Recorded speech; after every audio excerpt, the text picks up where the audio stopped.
ନାମନଗରରେ ଗ୍ରାମ ଦେବତୀ ପୂଜା ଆରମ୍ଭ। ଗଜପତି ଜିଲ୍ଲା ଗୁମ୍ମା ବ୍ଲକ ଅନ୍ତର୍ଗତ ନାମନଗରଠାରେ ଗ୍ରାମ ଦେବତୀଙ୍କ ପୂଜା ଆରମ୍ଭ ହୋଇଛି।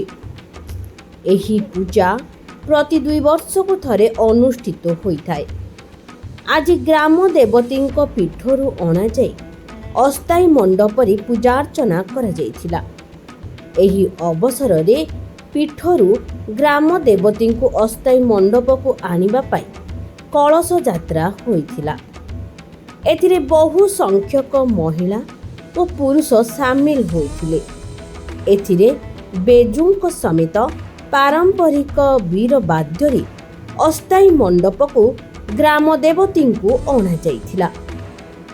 ଏହି ପୂଜା 5 ଦିନ ଧରି ଅନୁଷ୍ଠିତ ହେବ। ପ୍ରତିଦିନ ରାତ୍ର ସମୟରେ ବିଭିନ୍ନ ପ୍ରକାର ପାରମ୍ପରିକ ଓ ସାଂସ୍କୃତିକ କାର୍ଯ୍ୟକ୍ରମ ଆୟୋଜନ କରାଯିବ ବୋଲି ପୂଜା କମିଟି ତରଫରୁ ସୂଚନା ମିଳିଛି।